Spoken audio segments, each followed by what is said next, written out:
Hudson and I used to be inseparable growing up. For years, I financially supported his family through tough times, never asking for anything in return. We were brothers, after all.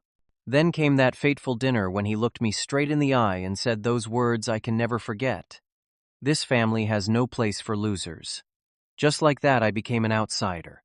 I wasn't invited to Christmas. Now he's losing everything, and suddenly I'm getting desperate calls again. The irony is almost painful. Before I dive into this painful family story, let me know where you're watching from in the comments. Hit that like and subscribe button if you've ever had to make tough choices with family who took you for granted. Hudson is 5 years older than me. We grew up in a modest, middle-class neighborhood in Portland where every family knew each other. As kids, Hudson was always my protector, the one who taught me to ride a bike, stood up to bullies at school, and showed me how to navigate the world. Despite our different personalities, we shared an unbreakable bond. I looked up to him, hanging on his every word and trying to follow in his footsteps. My career path took a different direction than his. While Hudson preferred working with his hands and taking life as it came, I was drawn to technology and planning for the future. I studied computer science in college, pushing through challenging courses and late-night coding sessions. Those years weren't easy. I lived off ramen noodles, worked part-time jobs, and nearly dropped out twice when the pressure became overwhelming. But persistence paid off when I landed an entry-level position at a prestigious tech company. My dedication and innovative thinking caught the attention of senior management. Within 3 years, I had been promoted twice and led my own team on groundbreaking projects. By 27, I had the financial stability many people spend decades trying to achieve. I purchased a comfortable condo, invested wisely, and could finally enjoy the occasional luxury without checking my bank balance first. Hudson took a very different path. He dropped out of college during his second year, convinced that formal education was a waste of time and money. He bounced between jobs, working as a bartender, construction worker, car salesman, and eventually managing a small local restaurant. None of these positions lasted more than a year or two before he would find reasons to move on.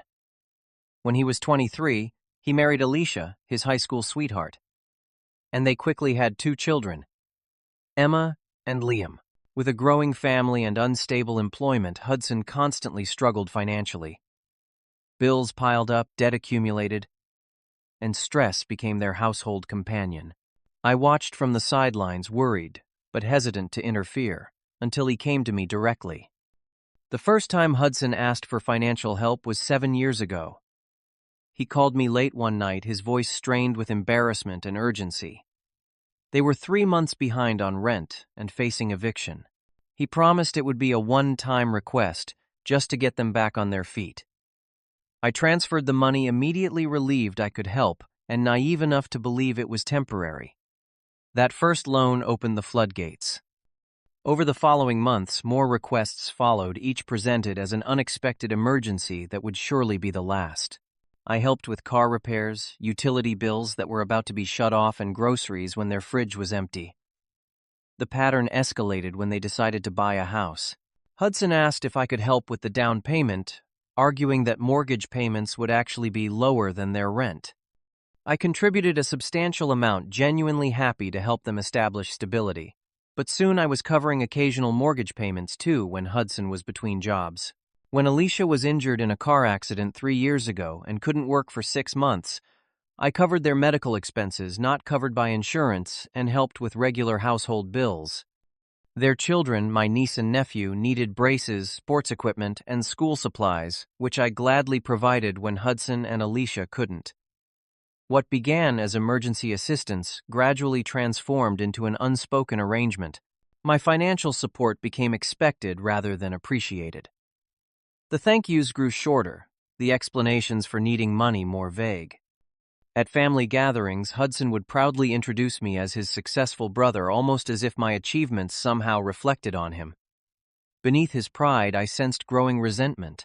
Subtle comments about how easy my life must be, how some people just get lucky while others work twice as hard for half the reward.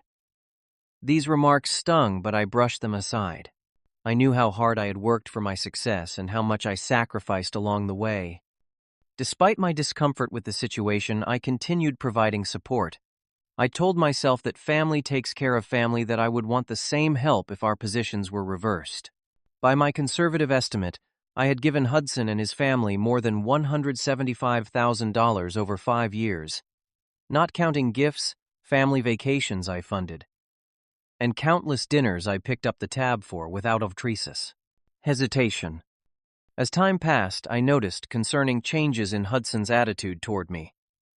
What began as subtle resentment evolved into something more troubling. He became increasingly entitled, expecting financial assistance without discussion. When I asked questions about how money was being spent, he would become defensive, accusing me of not trusting him. Hudson began criticizing my personal choices, from my decision to remain single to my work ethic. Comments like "some people work to live, not live to work," became common, always with an underlying suggestion that my success was merely luck rather than effort. These jabs often came during family gatherings, where confronting them would have created uncomfortable scenes. Despite claiming constant financial hardship, Hudson somehow managed to purchase a new truck, take weekend trips with friends, and renovate parts of their home. When I gently questioned these expenses, he would have elaborate explanations about deals he found or how certain purchases were actually investments. Family gatherings became increasingly tense as I struggled to balance my growing concerns with my desire to maintain our relationship. Then came Hudson's restaurant venture. He approached me with what he called the opportunity of a lifetime to invest in a new restaurant concept. He needed $250,000 to secure a location and begin renovations, promising it would be the last major financial help he would ever need. The business would make him independent, he insisted, and he would even pay back everything I had given him over the years. I wanted to believe him, but experience had made me cautious. I asked for a business plan, financial projections, and market analysis. What he provided was vague, filled with optimistic assumptions and lacking crucial details. I suggested bringing in my financial advisor to review the proposal and help strengthen it. Hudson reluctantly agreed, clearly annoyed by what he saw as a lack of faith. My advisor confirmed my concerns. The plan had significant gaps, unrealistic revenue projections, and overlooked many costs associated with restaurant startups. The location Hudson had chosen had seen 3 failed restaurants in 5 years. After careful consideration, I made the difficult decision to decline the investment offering, instead to help him develop a more viable business plan or explore other opportunities. The monthly family dinner at Hudson's house following my decision became the turning point in our relationship. I arrived to an atmosphere already thick with tension. Hudson barely acknowledged my greeting, while Alicia seemed anxious, overcompensating with forced cheerfulness as she welcomed me. Throughout dinner, Hudson made passive-aggressive comments about loyalty and believing in family. I tried steering the conversation toward neutral topics, but he persistently brought up missed opportunities and people who are afraid to take risks. Emma and Liam, now teenagers, exchanged uncomfortable glances across the table, clearly sensing the tension.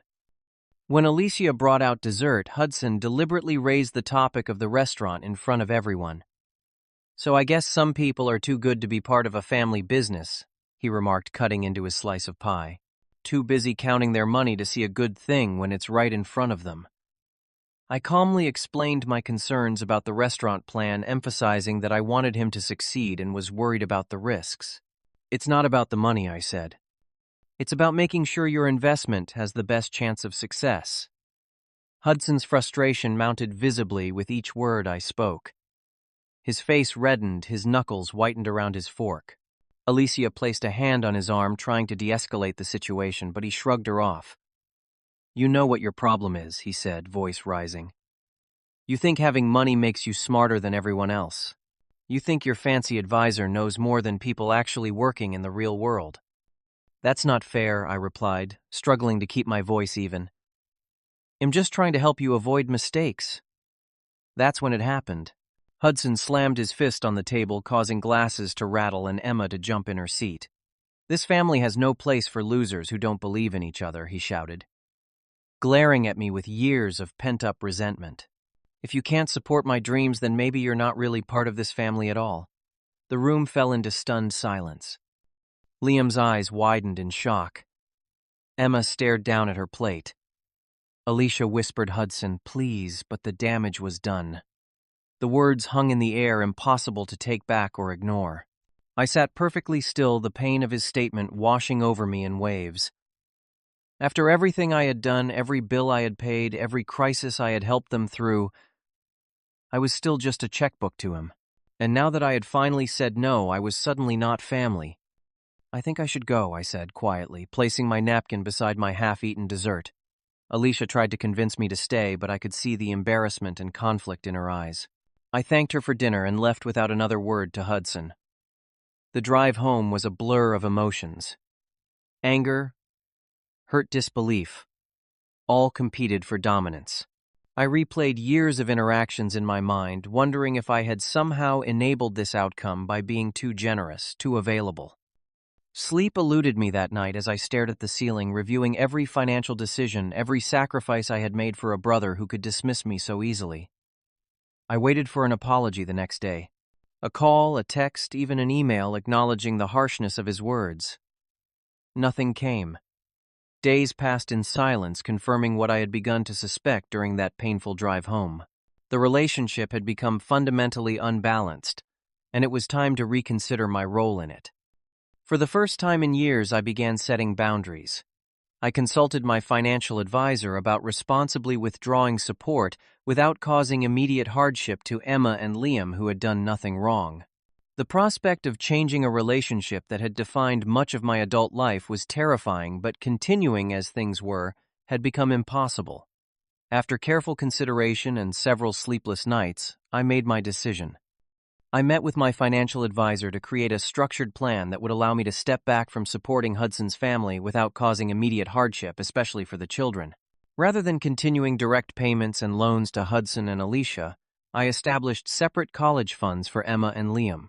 This way I could ensure my niece and nephew would have educational opportunities regardless of their parents' financial situation. It was important to me that they understood I wasn't abandoning them even as I changed my relationship with their father. I drafted a letter explaining my decision carefully, choosing words that expressed my feelings without accusation. After several revisions, I felt it conveyed both my hurt and my continued care for the family. But a letter seemed impersonal for such an important conversation, so I arranged to meet Hudson and Alicia in person. The meeting was tense from the start. We sat at their kitchen table, the same one where Hudson had spoken those hurtful words weeks before. I explained my decision, calmly emphasizing that while I would no longer provide regular financial support, I had established educational funds for the children and would still be there in genuine emergencies.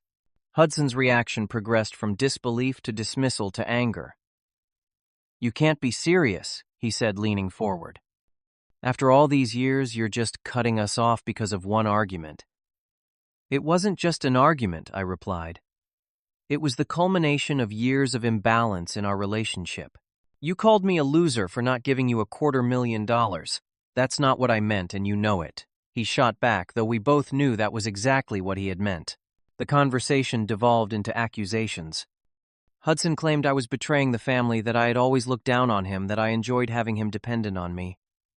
Each accusation stung, but also confirmed I was making the right decision. Alicia's reaction was more complex. She remained quiet through much of the exchange, occasionally trying to diffuse tensions between Hudson and me. When she did speak, I sensed she understood my position more than she could acknowledge in front of her husband. "We appreciate everything you've done," she said quietly. "We never meant to take advantage." As I prepared to leave, I noticed Emma and Liam hovering in the hallway, clearly having overheard much of the conversation. The confusion and worry on their faces broke my heart.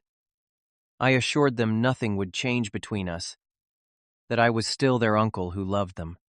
Hudson's scoff at this promise only strengthened my resolve. The fallout spread beyond Hudson's immediate family. Our parents tried to remain neutral, but clearly felt I should be the bigger person and continue supporting Hudson regardless of his behavior. "He's your brother," my mother said during one difficult phone call. "Family forgives." Extended family members took sides based on their own relationships and values. Some cousins supported my decision to establish boundaries, while others saw it as abandoning family in need. Friends became uncomfortable when the subject arose, many of them unable to relate to such complicated family dynamics involving significant financial support. The situation created unexpected stress at work. My concentration suffered as conversations with Hudson and family members replayed in my mind. For the first time in my career, I missed deadlines and found myself distracted during important meetings. Despite this added strain, I remained determined to maintain my boundaries, convinced they were necessary for both Hudson's growth and my well-being. As November turned to December, the holiday season approached.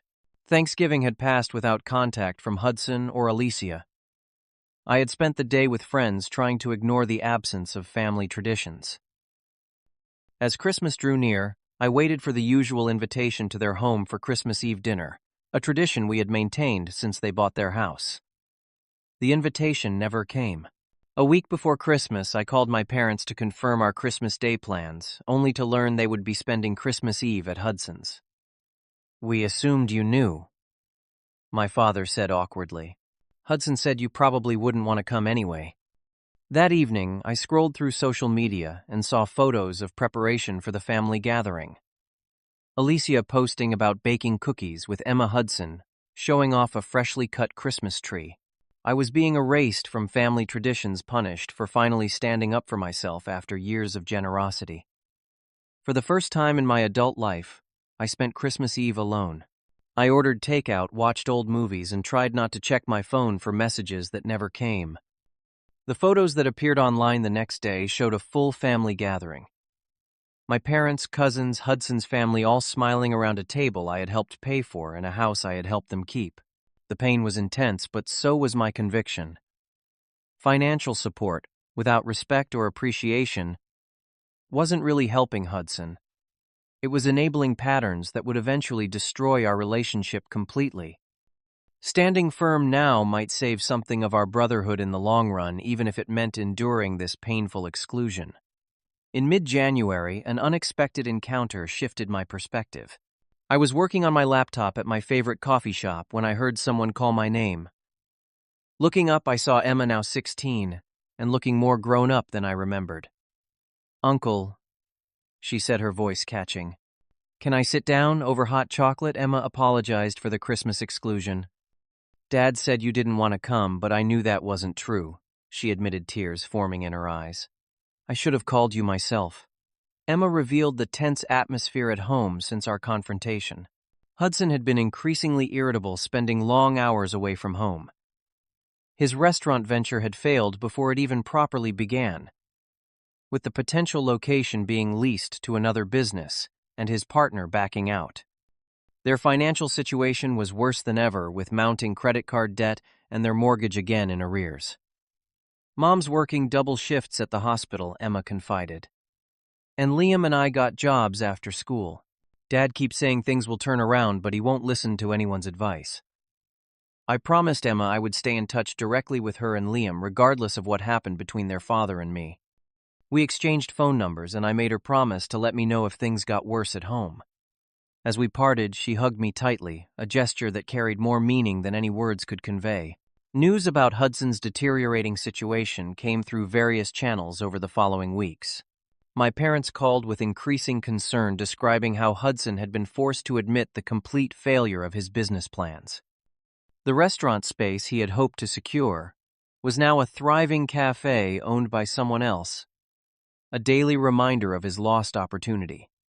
Their house, which I had helped them purchase and maintain, was now in foreclosure proceedings.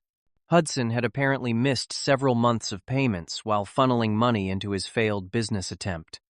Alicia had taken extra shifts at the hospital, where she worked as a nurse, sometimes working 16 hours straight to compensate for their financial shortfall. Despite their dire circumstances, Hudson refused assistance from our parents. "His pride is making everything worse," my father explained during one phone call. "He won't even let us help with groceries for the kids." Meanwhile, Hudson's messages to me oscillated between angry accusations and silence. One day, I would receive a lengthy text blaming me for his business failure, claiming my lack of support had sabotaged his chances. The next week would pass without a word, only to be broken by another burst of resentment.